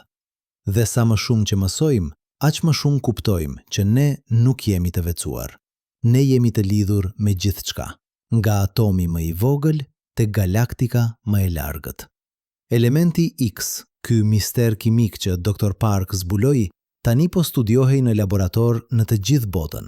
Shkencëtar po përpiqesin të riprodhojnë kushtet që mund të krijonin këtë element, dyk përdorur për shpejtues grimkash dhe reaktor bërthamor. Deri tani, askush nuk kishte pasur sukses. Por çdo dështim po i mësonte diçka të re për kufijtë e fizikës sonë, për kushtet që duhen për të krijuar forma të reja të materjes. Dhe pastaj, në tetor të vitit 2026, ndodhi diçka që askush nuk e kishte parashikuar. Një ekip në CERN, duke përdorur Large Hadron Collider në energjitë më të larta të mundshme, arriti të krijojë një grimc që kishte të njëjtat veti spektrale si elementi X. Ajo jetoi vetëm për 1 trilionth të sekondës, por ishte mjaft për ta studiuar. Dhe ajo që ata zbuluan ishte mahnitëse. Elementi X nuk ishte një element në kuptimin tradicional. Nuk ishte një atom me një numër specifik protonësh dhe neutronësh. Ishte diçka më egzotike. Një gjendje e materjes ku kuarket, grimcat themelore që formojnë protonët dhe neutronët, ishin të lidhura në një konfigurim që nuk ekziston në kushte normale. Ishte një kuote 53, një strukturë që teorikisht ishte e mundur, por që nuk ishte vëzguar kur më parë në natyrë. Kjo zbulim hapi një fushë krejtësisht të re të fizikës. Nëse molekulat e kuarkeve mund të ekzistonin, edhe nëse vetëm për kohë shumë të shkurtra, atëherë mund të kishte forma të tjera egzotike të materjes që ne ende nuk i kishim zbuluar. Dhe nëse supernovat e përshpejtuara po krijonin këto forma, atëherë ato po vepronin si laborator natyror që po na tregonin mundësi që ne nuk mund t'i eksploronim në tokë. Por ndërsa shkencëtarët po festonin këtë zbulim, një pyetje më e madhe po linde. Nëse elementi X ishte një molekul kuarkesh, atëherë çfarë po ndodhte me të kur ai zbërthehej? Produktet e zbërthimit, ato izotop të pazakont të hekurit që Park kishte detektuar, mund të ishin vetëm faza e parë. Mund të kishte një zinxhir të tërë zbërthimesh, çdo njëra duke prodhuar forma gjithnjë më egzotike të materjes, derisa në fund gjithçka kthehej në elemente normale. Ose ndoshta jo. Ndoshta disa nga këto forma egzotike ishin mjaft të qëndrueshme për të mbijetuar. Ndoshta ato po akumuloheshin në hapësirë, duke krijuar një mjedis të ri kimik që do të ndikonte në formimin e yjeve dhe planetëve për miliarda vjet në të ardhmen. Ndoshta ne po shihim fillimin e një epoke të re në historinë e galaktikës. Një epokë ku rregullat e kimisë kozmike po rishkruheshin. Këto pyetje nuk kishin përgjigje të lehta, por kjo ishte pikërisht ajo që i bënte ato kaq emocionuese, sepse për herë të parë në histori ne nuk po studiojmë thjesht fenomene që kanë ndodhur në të kaluarën, po studiojmë diçka që po ndodh tani, në kohë reale, duke na dhënë mundësinë të shohim se si universi evoluon, se si ai ndryshon, se si ai krijon diçka të re nga e vjetra. Dhe ndërsa viti 2026 po afrohej në fund, ndërsa shkencëtarët po përgatiteshin për vitin e ardhshëm të vëzhgjimeve dhe eksperimenteve, një gjë ishte e qartë. Ne ishim në fillim të një udhëtimi të gjatë. Një udhëtimi që do të na çonte në territore të panjohura të fizikës, të astronomisë, të kuptimit ton për universin. Një udhëtimi që do të sfidonte çdo gjë që mendonim se e dinim dhe që do të na detyronte të rimenduam vendin ton në kozmik. Por ndoshta kjo është pikrisht ajo që e bën të qenit njeri kaq të veçantë. Ne jemi krijesat e vetme që e dim sa dim, që mund të shikojnë yjet dhe të pyesin pse, që mund të shohin fenomene që ndodhin në distanca mijëra vite drite dhe të përpiqen t'i kuptojnë, që mund të marrin atë kuptim dhe ta përdorin për të ndërtuar një pamje më të plotë të realitetit. Dhe në këtë moment, në këtë pikë të historisë, ne po shohim diçka që asnjë gjenerat para nesh nuk e ka parë. Po shohim galaktikën ton duke kaluar përmes një transformimi. Po shohim yjet duke vdekur më shpejt se normalja. Po shohim forma të reja të materjes duke u krijuar. Po shohim ligjet e fizikës duke prodhuar rezultate që sfidojnë çdo parashikim. Dhe ndërsa e gjithë kjo po ndodh, ne po bëjmë atë që njerëzit bëjnë më mirë. Po vëzhgojmë, po mësojmë, po përshtatemi. Po ndërtojmë instrumente të reja për të studiuar fenomenin, po zhvillojmë teori të reja për ta shpjeguar, po bashkëpunojmë përtej kufive, përtej disiplinave, përtej ndryshimeve tona, të bashkuar nga një dëshire e përbashkët për të kuptuar. Dhe kjo, në fund të fundit, është shpresa jonë më e madhe. Jo që do të zgjidhim çdo mister, jo që do të kuptojmë gjithçka, por që do të vazhdojmë të përpiqemi, që do të vazhdojmë të pyesim, që do të vazhdojmë të shikojmë yjet me mrekulli dhe kuriozitet, duke ditur që çdo përgjigje që gjejmë do të na çojë te pyetje eve më të thella. Sepse në fund, kjo është ajo që do të thotë të jesh njeri në një univers i cili po ndryshon. Jo të kesh të gjitha përgjigjet, por të kesh guximin për t'i bërë pyetjet. Jo të dish gjithçka, por të dish mjaft për të kuptuar se sa shumë ka për të mësuar. Jo të jesh i sigurt, por të jesh kurioz. Dhe ndërsa galaktika jon vazhdon të na befasoj, ndërsa yjet vazhdojnë të vdesin dhe të lindin, ndërsa universi vazhdon të evoluoj në mënyra që ne mezi mund t'i imagjinojmë, ne do t'jemi këtu, duke vëzguar, duke mësuar, duke u çuditur, duke qenë pjesë e diçkaje shumë më të madhe se vetja jon. Në nëntor të vitit 2026, diçka e jashtëzakonshme ndodhi që ndryshoi gjithçka që mendonim se e dinim. Teleskopi hapësinor James Webb, duke vëzguar një rajon në krahun Perseus të galaktikës, regjistroi një supernova që nuk duhej të ekzistonte. Jo sepse ishte shumë e ndritshme ose shumë e largët, por sepse ylli që shpërtheu ishte shumë i vogël. Ishte një yll me vetëm 8 herë masën e diellit. Në çdo model astrofizik që kemi, yje kaq të vegjël nuk bëjnë supernova. Ata nuk kanë mjaft masë për të krijuar presionin e nevojshëm për kolaps bërthamor. Kur mbaron karburanti i tyre, ata thjesht fryhen në gjigant të kuq, hedhin shtresat e jashtme dhe lën pas një gjujë të bardhë. Kjo është fizik themelore, e konfirmuar nga miliona vëzhgime. Por ky yll shpërtheu. Dhe kur doktor Park analizoi spektrin, ai zbuloi diçka që e bëri të dridhej. Ylli ishte plot me elementin X. Jo vetëm gjurmë, por sasi masive, aq të mëdha sa përbënin pothuajse 15% të masës totale të yllit. Ishte sikur ylli kishte gëlltitur një rre të tërë të kësaj materie egzotike. Quote: 55, tha Park në një konferencë emergjente me ekipet e tjera. Quote: 66. Heshtja që pasoi ishte e rëndë, sepse nëse Park kishte të drejtë, nëse elementi X vërtet mund të ndikonte në yje më të vegjël, atëherë parashikimet e tyre duhej të rishikoheshin krejtësisht. 3000 supernova në 5 vjet papritur, dukej si një nënvlerësim drastik. Por profesor Volkov ngriti një pyetje kritike. Park kishte menduar për këtë. Quote: _58_, tha ai ngadalë. Ishte një ide e çmendur, por jo më e çmendur se gjithçka tjetër që kishin zbuluar. Dhe kur ekipi i Chen filloi të simuloj këtë skenar në superkompjuterin e tyre, rezultatet ishin shqetësuese. Nëse elementi X vërtet stabilizohej në kushte të presionit të lartë, atëherë ai mund të veprojë si një për yjet. Duke ndryshur ekuilibrin e reaksioneve bërthamore, duke përshpejtuar disa procese dhe duke ngadalësuar të tjera, duke krijuar një kaos të brendshëm që përfundimisht do të çonte në kolaps. Dhe më e keqa, sa më i vogël ylli, aq më i ndjeshëm ndaj këtij efekti. Yjet masiv tashmë ishin aq të paqëndrueshëm sa elementi X thjesht përshpejtonte një proces që do të ndodhte gjithsesi. Por yjet më të vegjël, yjet si dielli ynë, ishin në ekuilibër delikat. Edhe një ndryshim i vogël mund t'i shtyjë jashtë balancës. Doktoresha Okonkwo ishte e para që e tha me zë të lartë atë që të gjithë po mendonin. Duhet ta themi publikut, njerëzit kanë të drejtë të dinë. Por çfarë të thonin? Si mund t'i shpjegonin njerëzve që galaktika po kalonte përmes një transformimi që mund të ndikonte në çdo yll, duke përfshirë diellin ton, pa shkaktuar panik masiv? Si mund të balancojnë dëshmërinë shkencore me përgjegjësinë sociale? Në vjetor të vitit 2026, Bashkimi Astronomik Ndërkombëtar organizoi një konferencë për shtyp globale.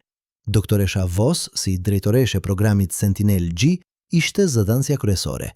Ajo qëndroi përpara kamerave, përpara miliarda njerëzve që po shikonin në të gjithë botën dhe foli me një qetësi që fshihte tensionin që ndjente.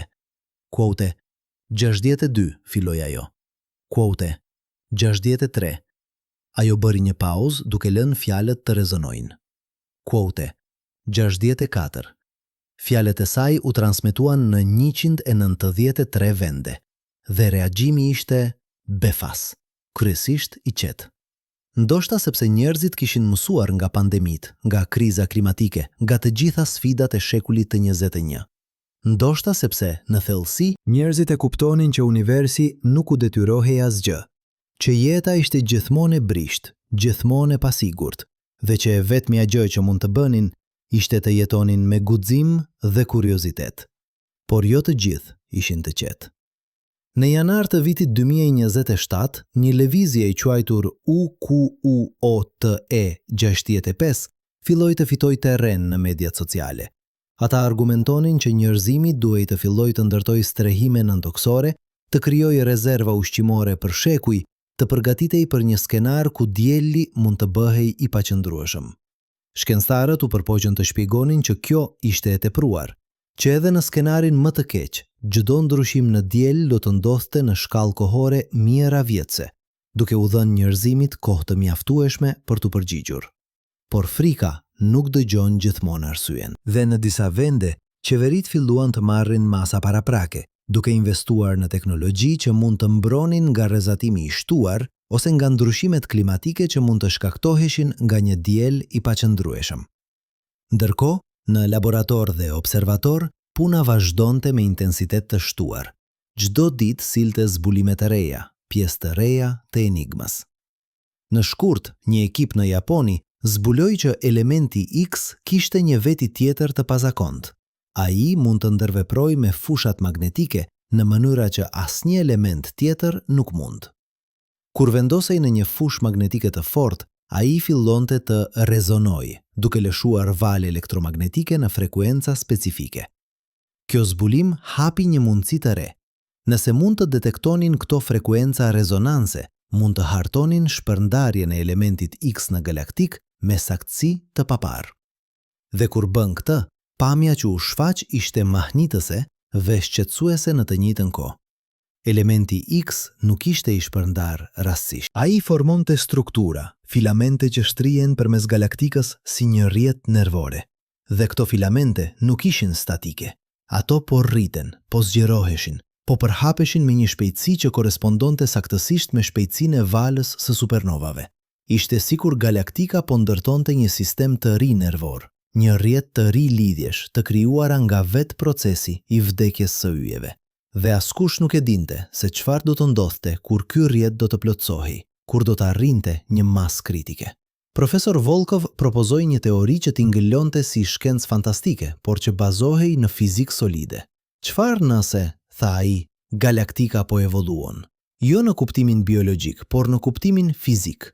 Çfarë nëse ky rrjet i elementit X po krijon një lloj sistemi nervoz që do t'i lejojë galaktikës të vetë organizohet në mënyra të reja? Idea ishte radikale.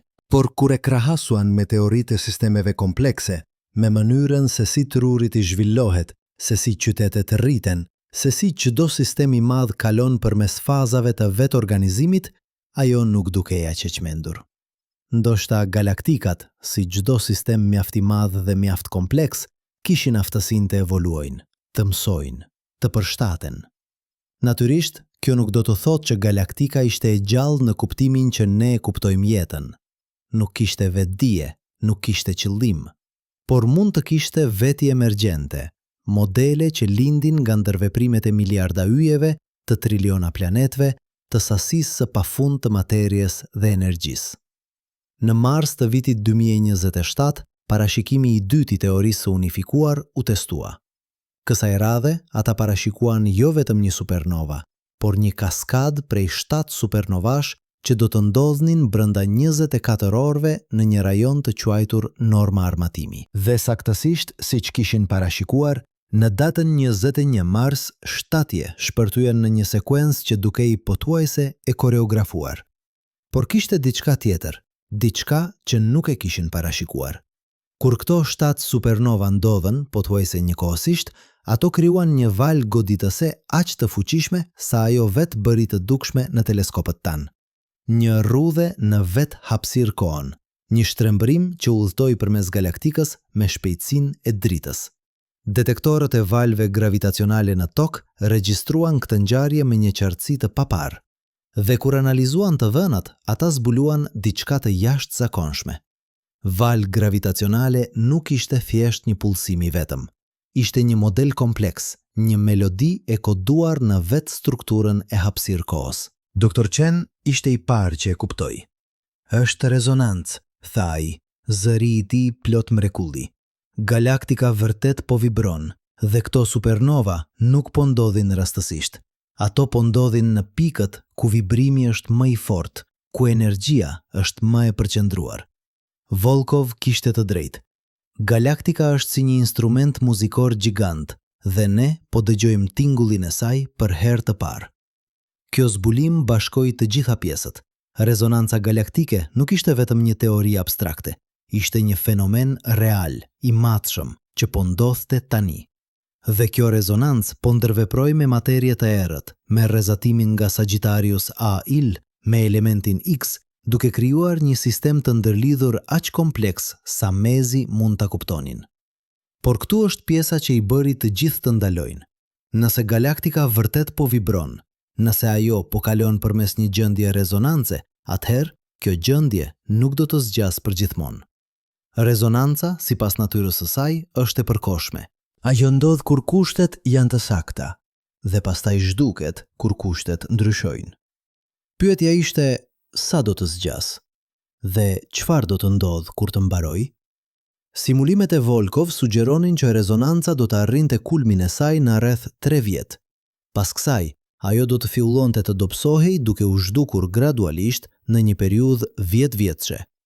Gjatë kësaj kohe, shkalla e supernovave do të arrinte maksimumin, ndoshta 5 herë më e lartë se normalja, dhe pastaj do të kthehej ngadalë në nivele normale. Por efektet afatgjata do të ishin të konsiderueshme. Mijëra yje do të kishin vdekur. Sasit të mëdha të elementit X do të ishin lëshuar në hapësirë. Struktura e galaktikës do të kishte ndryshuar në mënyra të vogla por të matshme.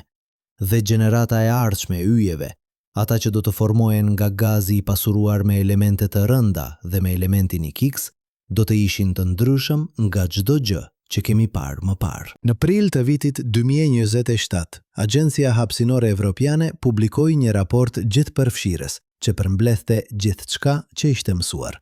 Raporti ishte 612 faqe, plot me të dhëna, grafe, simulime, por mesazhi kryesor mund të përmbledhej në disa fjali. Galaktika jon po kalon përmes një ngjarje të rrallë por natyrore. Një kombinim faktorësh duke përfshirë rezonancë galaktike, aktivitet të shtuar nga vrima e zezë qendrore dhe prania e një vale të materjes së errët, po shkakton yje të vdesin më shpejt se normalja. Ky proces do të vazhdojë për disa vjet të tjera dhe pastaj do të ngadalësohet. Efektet në sistemin diellor do të jenë minimale.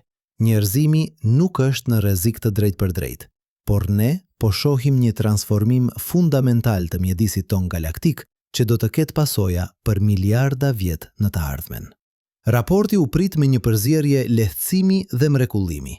Lehtësim sepse dielli ynë ishte i sigurt, mrekulli sepse për herë të parë njerëzimi po ishte dëshmitari një ngjarje që ndryshonte vetë fytyrën e galaktikës. Por jo të gjithë ishin të kënaqur me përgjigjet. Disa shkencëtarë argumentonin që raporti ishte shumë optimist, që nuk po merrnin parasysh të gjitha mundësitë. Çfarë nëse rezonanca nuk ndalonte? Çfarë nëse elementi X kishte efekte që ende nuk i kishin zbuluar? Çfarë nëse, në vend që të qetësohej, situata përkeqësohej?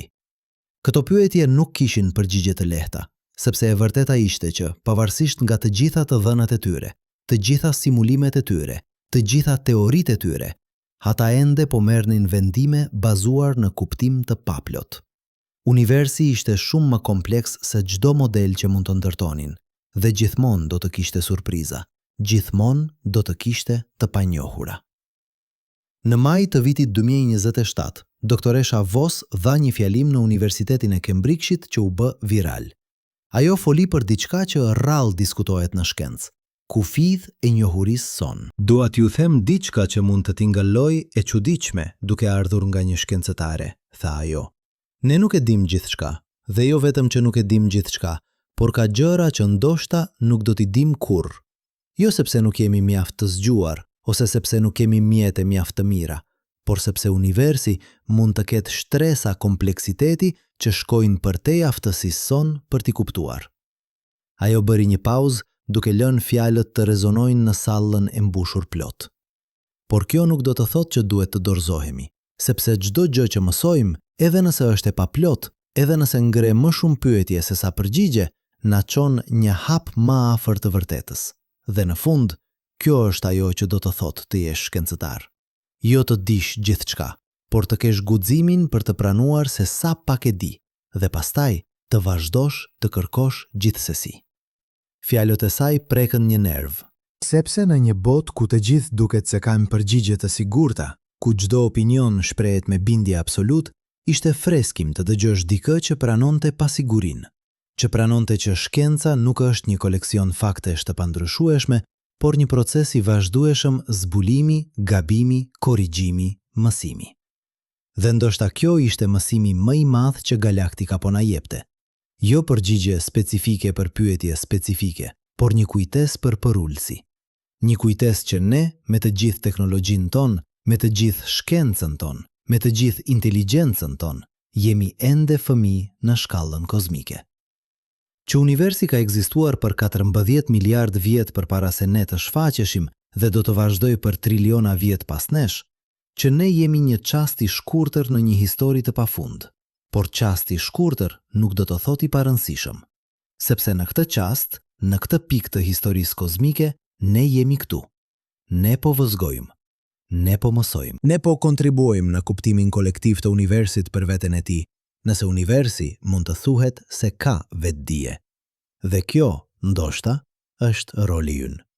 Jo të kontrollojmë universin, jo ta kuptojmë plotësisht, por të jemi dëshmitar, të jemi vëzhgues, të jemi ata që pyesin pse, kur gjithçka tjetër thjesht ekziston pa pyetur.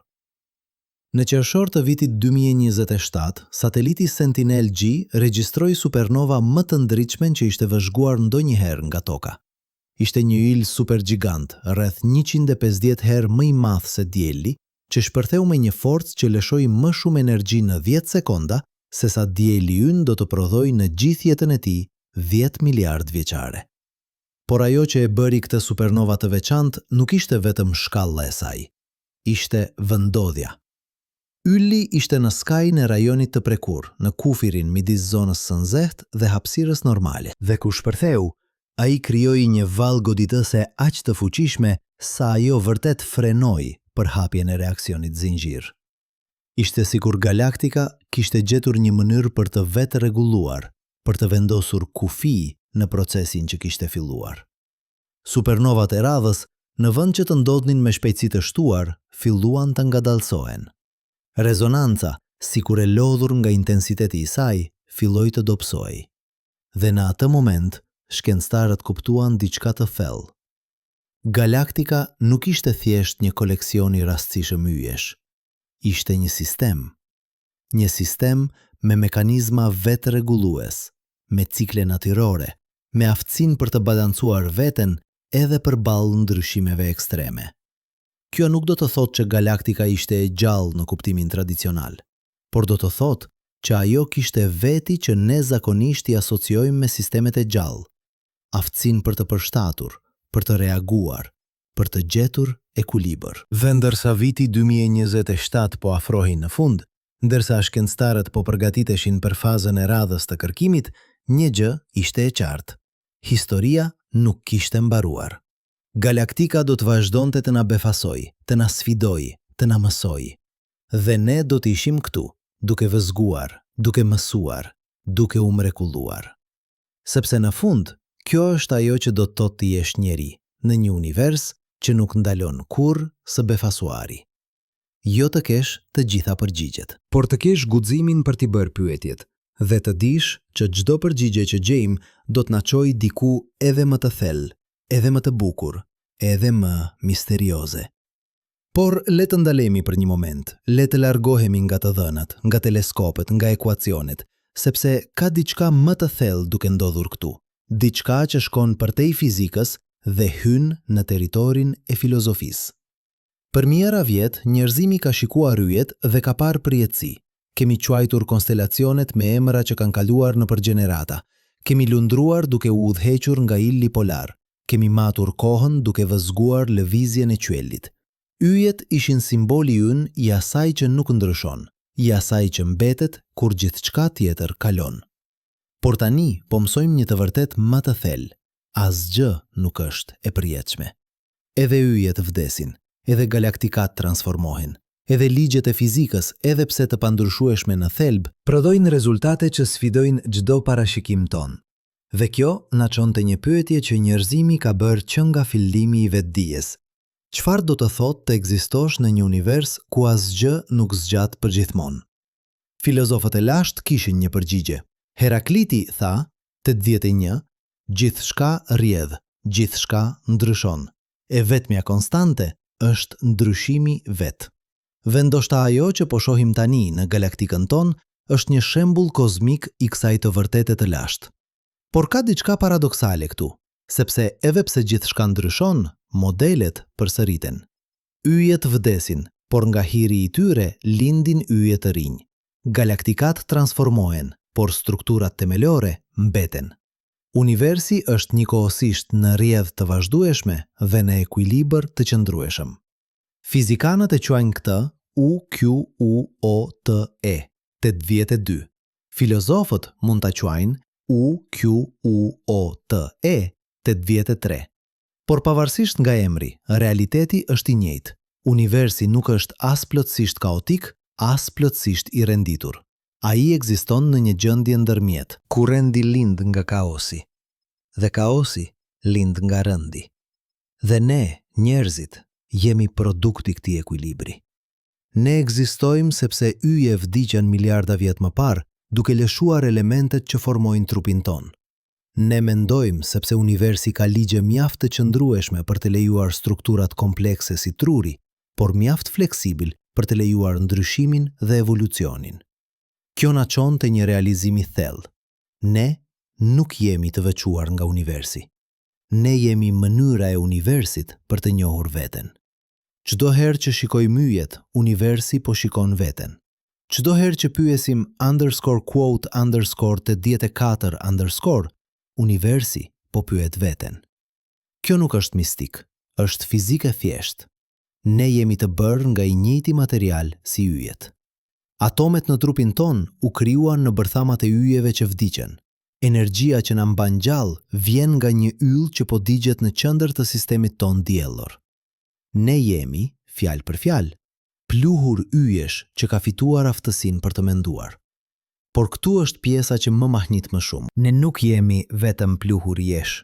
Ne jemi pluhur jesh që po përpiqet të kuptojë yjet. Ne jemi universi duke u përpjekur të kuptojë veten. Dhe kjo, në një mënyrë të çuditshme, na jep një lloj qëllimi. Jo qëllim në kuptimin që dikush na ka krijuar për një arsye specifike, por qëllim në kuptimin që ekzistenca jon ka kuptim brenda kontekstit më të gjerë të universit. Ne jemi pjesë e një procesi që ka zgjatur 14 miliard vjet. Një proces ku materia po bëhet gjithnjë më komplekse, gjithnjë më e organizuar, gjithnjë e më e vetëdijshme. Dhe kjo na çon te ajo që po ndodh tani në galaktikën tonë. Sepse çfarë është kjo nëse jo një shembull tjetër i këtij procesi? Yjet po vdesin, po, por nga vdekja e tyre po lind diçka e re. Elementi X, kjo formë egzotike e materjes që nuk ekzistonte më parë. Rrjeti i filamenteve që po shtrihet përmes galaktikës. Modelet e reja të formimit të yjeve që do të ndikojnë në gjeneratat e ardhshme. Galaktika nuk po shkatërohet, ajo po transformohet, ajo po evoluon. Dhe ne kemi privilegjin e jashtëzakonshëm të qenit këtu, në këtë moment të sakt, për ta parë. Por le të jemi të ndershëm për atë që nuk e dim, sepse lista e asaj që nuk e dim është shumë më e gjatë se lista e asaj që e dim. Ne nuk e dim se çfarë është vërtet materia e errët. Kemi teori, kemi modele, por asnjë detektimi drejt për drejt. Ajo përbën 85% të masës së universit, dhe ne mezi e kemi prekur sipërfaqen e kuptimit të saj. Ne nuk e dim se çfarë shkakton rezonancën galaktike. Kemi simulime që e riprodhojnë, por nuk e kuptojmë mekanizmin themelor. Është si të dish që zemra rre, por të mos dish pse. Ne nuk e dim se çfarë do të ndodhë me elementin X në afat të gjatë. A do të zbërthehet plotësisht? A do të formojë struktura të qëndrueshme? A do të ndikojë në formimin e jetës në planet të ardhshëm? Ne nuk e dim nëse galaktika vërtet ka një lloj emergjente ose nëse thjesht po projektojmë konceptet tona njerëzore në fenomene që nuk i kuptojmë plotësisht. Ne nuk e dim nëse kjo ngjarje është unike ose nëse po ndodh në galaktika të tjera në të gjithë universin. Ndoshta çdo galaktik kalon përmes fazave të tilla. Ndoshta kjo është mënyra se si galaktikat _quote_86_ se si ato evoluojnë nga forma të thjeshta në struktura gjithnjë më komplekse. Ne nuk e dim nëse ka forma të tjera jete atje jashtë që po vëzhgojnë të njëjtin fenomen nga këndvështrimet e tyre. Ndoshta, diku në një planet që rrotullohet rreth një ylli në krahun Sagittarius, qenie të tjera inteligjente po shikojnë të njëjtat supernova dhe po bëjnë të njëjtat pyetje. Ne nuk e dim nëse universi ka _quote_87_ ose nëse qëllimi është një koncept që ekziston vetëm në mendjet tona. Ndoshta universi thjesht është. Ndoshta pyetja nuk ka kuptim në shkallë kozmike. Vendoshta kjo është në rregull. Ndoshta jo çdo pyetje duhet të ketë përgjigje. Ndoshta misteri vet është pjesë e bukurisë. Sepse imagjinoni një univers ku e dinim gjithçka, ku çdo pyetje kishte përgjigje të qartë, të plotë, të përfunduar. A do t'ishte më interesant? A do t'ishte më i bukur? Ose a do t'ishte thjesht i mbaruar? Ndoshta ajo që e bën universin kaq magjepsës nuk janë përgjigjet, por pyetjet. Jo siguria, por misteri. Jo ajo që e dim, por ajo që ende duhet të zbulojmë. Dhe kjo në kthen te momenti ku filluam. Kujtoni se si filloi kjo histori. Me një anomali, me diçka që nuk duhej të ndodhte, me yje që po vdesin më shpejt se sa ligjet e fizikës sugjeronin. Dhe tani, pas muaj shkërkimi, pas mijëra orësh vëzhgjimi, pas simulimeve të panumerta dhe debateve të zjarta, çfarë kemi mësuar? Kemi mësuar që universi është më i çuditshëm se sa imagjinonim. Që galaktika jon nuk është një strukturë statike, por një organizëm i gjallë që frymar, që ndryshon, që evoluon. Që materia mund të ekzistojë në forma që ne mezi mund t'i konceptojmë. Që edhe ligjet më themelore të fizikës mund të prodhojnë surpriza kur kushtet janë të duhura. Por më e rëndësishmja, kemi mësuar diçka për veten tonë. Kemi mësuar që ne, si specie, kemi aftësinë për të përballuar të panjohurën me kuriozitet në vend të frikës. Që mund të shikojmë fenomene që sfidojnë çdo gjë që menduam se e dinim dhe në vend që të dorëzohemi, të themi, le të mësojmë më shumë. Kjo është ajo që na bën njerëz. Jo inteligjenca jon, edhe pse ajo është e jashtëzakonshme. Jo teknologjia jon, edhe pse ajo është e fuqishme, por guximi ynë për të përballuar misterin. Aftësia jon për të pranuar që ne nuk e dim gjithçka dhe pastaj të vazhdojmë të kërkojmë gjithsesi. Dhe ndërsa qëndroni këtu duke dëgjuar këto fjalë, ndërsa galaktika jon vazhdon të rrotullohet, ndërsa yjet vazhdojnë të lindin dhe të vdesin, ndërsa universi vazhdon të zgjerohet në hapësirën e pafund, ka një të vërtet që duhet ta mbani mend. Ju jeni pjesë e kësaj historie, jo si vëzhgues pasiv, por si pjesëmarrës aktiv.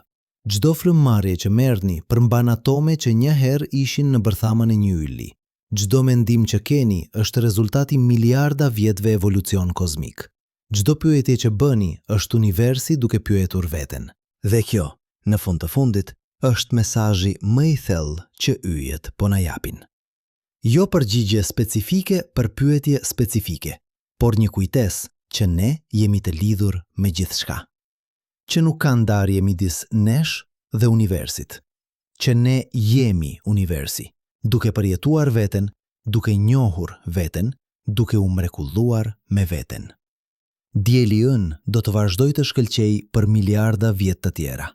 Galaktika jon do të vazhdoj të evoluoj, të transformohet, të na befasoj. Dhe ne, njerëzit, do të vazhdojmë të shikojmë lart, të pyesim pse, të kërkojmë kuptim në dritën e yjeve. Sepse në fund, çfarë tjetër mund të bëjmë? Ne jemi krijesat që pyesin. Dhe universi, në gjithë misterin e tij, në gjithë bukurinë e tij, në gjithë kompleksitetin e tij të pafund, është përgjigja që ne po kërkojmë. Jo një përgjigje e plot, jo një përgjigje përfundimtare, por një përgjigje që na fton të vazhdojmë të pyesim, të vazhdojmë të kërkojmë, të vazhdojmë të mrekullohemi. Dhe ndoshta, në fund të fundit, kjo është e mjaftueshme. Ndoshta pjekjet janë më të rëndësishme se përgjigjet. Ndoshta udhëtimi është më i bukur se destinacioni. Ndoshta misteri vet është dhurata. Dhe ndërsa mbyllim këtë kapitull të historisë son kolektive, ndërsa shkencëtarët vazhdojnë të studiojnë, ndërsa teleskopët vazhdojnë të vëzhgojnë, ndërsa galaktika vazhdon të na tregojë sekrete të reja, le të mbajmë mend një gjë. Ne jemi këtu, tani, në këtë moment të jashtëzakonshëm të historisë kozmike. Dhe kjo, në një univers ku asgjë nuk zgjat për gjithmonë, është mrekullia më e madhe e të gjitha. Sepse çdo moment është i rrallë. Çdo përvojë është unike. Çdo frymëmarrje është një dhuratë nga yjet që vdiqën që ne të mund të jetojmë. Dhe ndërsa shikoni lart sonte, kur të shihni yjet duke shkëlqyer në errësirën e natës, kujtoni, disa nga ato yje ndoshta nuk janë më atje. Drita e tyre ka udhëtuar për mijëra vjet për t'ju arritur. Dhe disa nga jetë që po formohen tani, nga hiri i atyre që vdiqen, nuk do të shihen nga ne, por nga gjeneratat që do të vinë pas nesh. Ne jemi një hallk në një zinxhir të pafund. Një moment në një histori që nuk ka fillim dhe nuk ka fund. Një pikë vetëdije në një univers që po përpiqet të kuptojë veten. Dhe kjo, në gjithë thjeshtësinë dhe kompleksitetin e saj, është ajo që do të thotë të jesh njeri. Të jesh ai që pyet, të jesh ai që mrekullohet, të jesh ai që, përballë pafundësisë, guxon të shpresojë që ka kuptim. Dhe ndoshta, vetëm ndoshta, kuptimi nuk është diçka që ne zbulojmë. Ndoshta kuptimi është diçka që ne krijojmë. Me çdo pyetje që bëjmë, me çdo zbulim që bëjmë, me çdo moment që zgjedhim të mrekullohemi në vend që të friksohemi. Yjet po vdesin më shpejt se zakonisht, por ne jemi këtu për ta parë.